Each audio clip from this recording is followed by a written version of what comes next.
Selamat berjumpa kembali dalam layanan audio sahabat seperjalanan. Hari ini adalah hari Jumat 2 Februari 2024. Tema renungan saat teduh kita dengan judul Idealis dan Realis.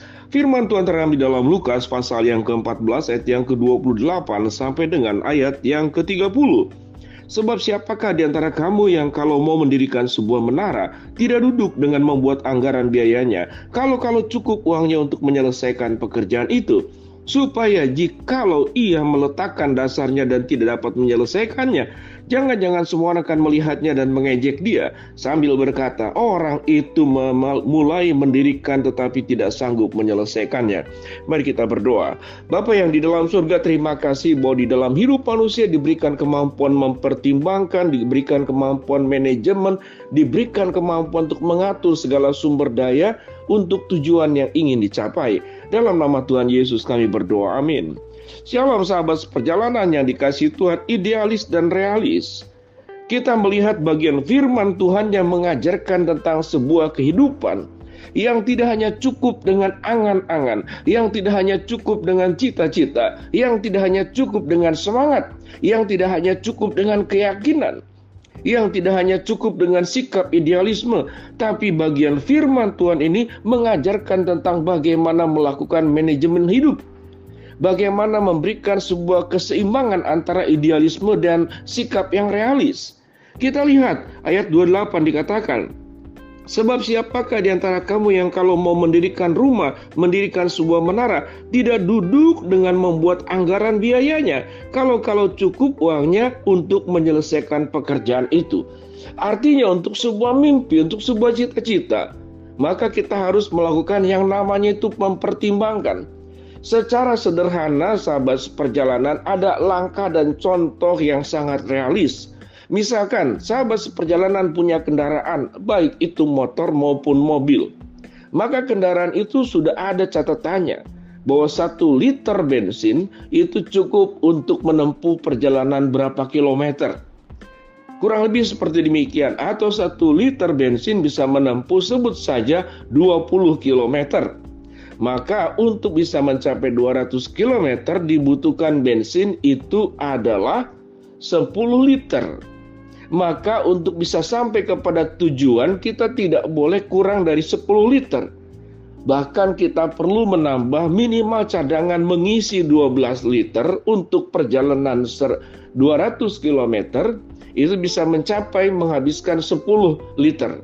Kurang lebih seperti demikian. Itu yang namanya realis, itu yang namanya mengatur, itu yang namanya merancang, itu yang namanya membuat sebuah hitung-menghitung. Dan itu diajarkan oleh firman Tuhan. Sehingga firman Tuhan berkata, sebab siapakah di antara kamu kalau mau mendirikan sebuah menara tidak duduk dahulu membuat anggaran biayanya, kalau cukup uangnya untuk menyelesaikan pekerjaannya itu. Supaya jikalau ia telah meletakkan dasarnya dan tidak dapat menyelesaikannya, jangan-jangan semua orang yang melihatnya itu mengejek dia, sambil berkata, orang itu mulai mendirikan tetapi tidak sanggup menyelesaikannya.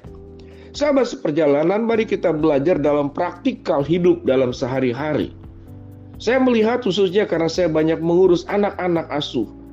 Tatkala kemudian anak-anak mau kuliah sementara kemudian dana terbatas, bagaimana caranya?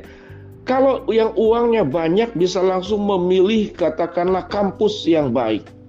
Kalau uang yang terbatas maka harus memilih kampus yang baik, kemudian juga yang biayanya terjangkau. Tetapi kalau uangnya tidak ada, tetap bisa kuliah setelah lulus SMA sambil bekerja mengumpulkan uang terlebih dahulu. Kemudian silakan bekerja yang sifatnya bisa bekerja sambil kemudian kuliah.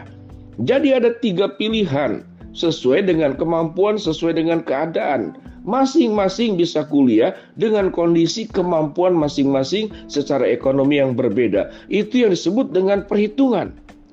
Kalau ada sebagian orang percaya yang punya ekstrim lain, yaitu yang penting berdoa, Tuhan betul siapkan, Tuhan betul akan nyatakan mujizatnya.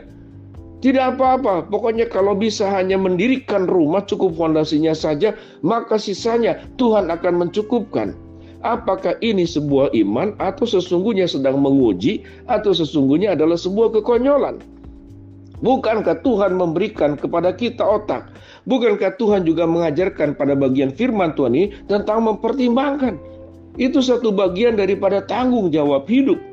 Untuk membedakan apa yang namanya beriman dan apa yang namanya realis, dua-duanya itu harus berjalan secara beriringan. Bukankah firman Tuhan berkata mengajarkan orang et labora, bekerja, berdoa dan bekerja. Dua-duanya itu harus seimbang, berjalan bersamaan. Ada upaya dan usaha kita, ada upaya dan usahanya Tuhan di dalam memberkati setiap kita masing-masing. Sahabat seperjalanan, tentu kalau ini ditelaah, kemudian diberikan sebuah kesempatan berdiskusi dan berdebat, mungkin sahabat seperjalanan pun punya pandangan-pandangan yang berbeda. Tetapi pandangan yang berbeda itu akan terselesaikan kalau setiap kita masing-masing punya ketaatan kepada firman Tuhan. Khususnya berkenan dengan firman Tuhan pada bagian ini.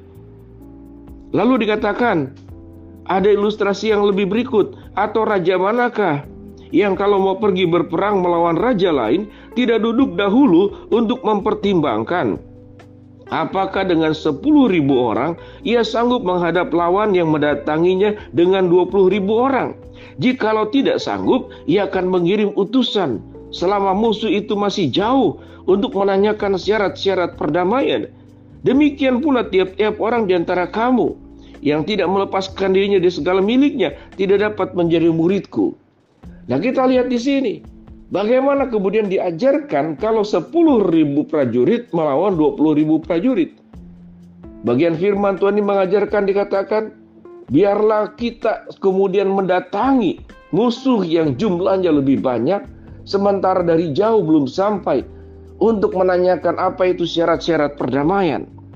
Sahabat seperjalanan yang dikasihi Tuhan, bagian ini adalah bagian sesungguhnya bukan berbicara tidak beriman, bukan berbicara tidak bersandar kepada Tuhan, namun berbicara tentang tanggung jawab hidup kita masing-masing.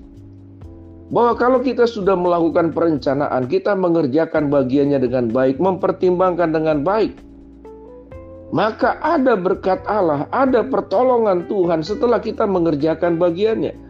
Jadi artinya pembelajaran yang kita mau ambil adalah, jangan kita belum melakukan upaya yang maksimal dari diri kita, kemudian kita berserah kepada Tuhan, meminta Tuhan saja yang bekerja, saya tidak perlu bekerja, saya cukup saja berdoa. Maka ekstrim-ekstrim seperti ini, ekstrim mengandalkan doa tanpa usaha, atau kemudian ekstrim berusaha tanpa mempercayai Allah dan tidak mau berdoa, maka dua hal ini harus digugurkan, karena firman Tuhan mengajarkan, kita diajarkan mengerjakan bagian kita, dan kita diajarkan untuk realis dalam hidup.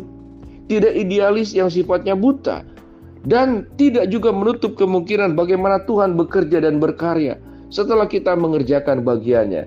Sahabat seperjalanan, biarlah kita menjadi anak-anak Tuhan yang realis. Sekalipun beriman, kita realis. Sekalipun realis, kita beriman. Kita melakukan bagian kita secara sungguh-sungguh, maka Tuhan pun akan mengambil bagiannya untuk memberkati, menolong kita menjadi orang-orang yang sukses dalam kehidupan, di dalam segala hal. Tuhan menginginkan kita berdoa, Tuhan juga menginginkan kita berusaha secara maksimal. Dua hal ini tidak boleh dibenturkan, dua hal ini menjadi sebuah kesatuan yang akan membawa kita hidup dalam kebenaran dan hidup di dalam pertimbangan. Bagaimana kita realis, tidak idealis, bagaimana kita berusaha, tetapi juga kita berdoa. Mari kita berdoa. Bapa dalam surga, terima kasih buat kebenaran firman yang sudah kami pelajari. Hamba-Mu berdoa buat sahabat seperjalanan yang sakit, Tuhan jamah sembuhkan. Sahabat seperjalanan yang sedang menghadapi masalah, Tuhan bukakan jalan.